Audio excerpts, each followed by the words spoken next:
think it's just the tip of the iceberg. It's happening in the NBA, and now it's here in the NCAA.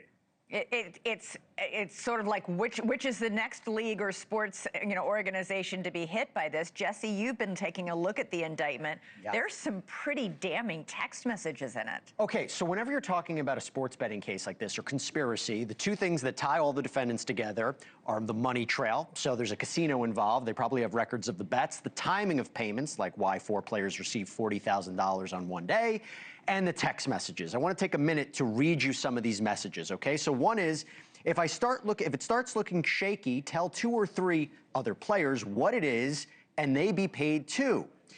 How about this one? 10 or more points, bro. We shouldn't need sweating. This one, let the players lay it up. There's this one, a trainer sent a text about how happy he was about a player. And the interesting thing about that was the player didn't score any points. Why would you be happy with his performance? And then this is the one making all the news. Nothing guaranteed in this world but death, taxes, and Chinese basketball. These are text messages that are going to have to be explained if you're a defense attorney here. And they're tough because you combine that with the alleged payments. You combine that with the money trail that's the really, money's I mean, key. why is a college athlete getting $40,000? But there is this alleged fixer who is connected to all these different players, and that's going to be a big point for the prosecution. Owen, I'm utterly sort of fascinated or caught on this one point. How does that first phone call happen? Where you call up a college basketball player and say, "Hey, if you can score only 2 baskets and make sure you miss all the rest, I'll pay you $30,000." How does that even happen? It's just that I think as an athlete, you're an adrenaline junkie, and you like to guarantee yourself a win. And if you could guarantee yourself a bag of, say, $50,000 and not come through your banking, it makes it pretty appealing to someone that's in college. And are these bets are these prop bets on how a player's performing, or is this a bet on a team losing? In other words, are these athletes accused of throwing the game or just doing poorly?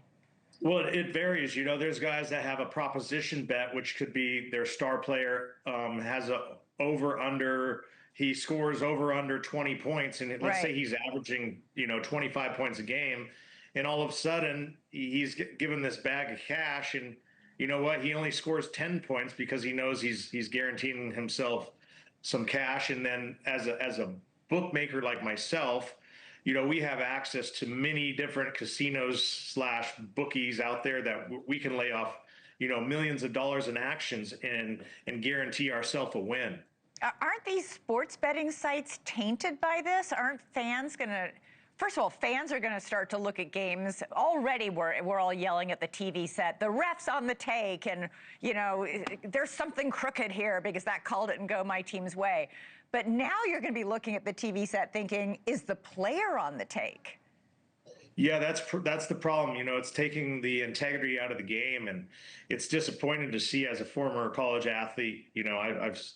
I've seen it at a small level with the smaller divisions, but never at the level that we're seeing now. I'm seeing the NBA, the MLB, and the UFC, and it's so easy now with the sports betting being legal throughout the United States.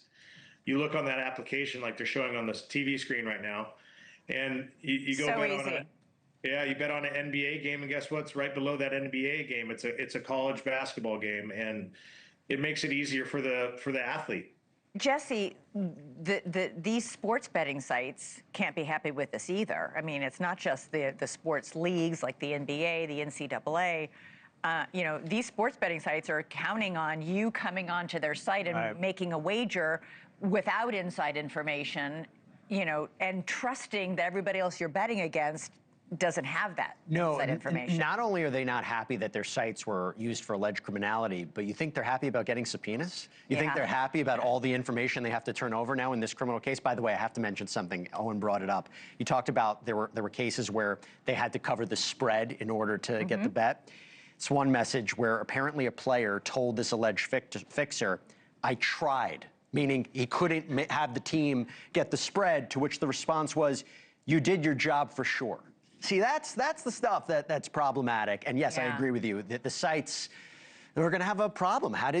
Because here's the thing, if you didn't have these messages, the defense would be, we had a good game, we had a bad game. How can you tell us what we did or not? It's the messages, it's the payment. I think it's the payment. I don't know. I think personally, I think those messages could be construed a lot of different ways. Maybe I'm just like... You're a good juror. You're a good juror. I'm a good juror. Yeah, you're a good... That's right. Why haven't I ever been picked? Thank you for watching. Subscribe below and download our NewsNation app right now on your phone, and you will get fact-based, unbiased news for all Americans.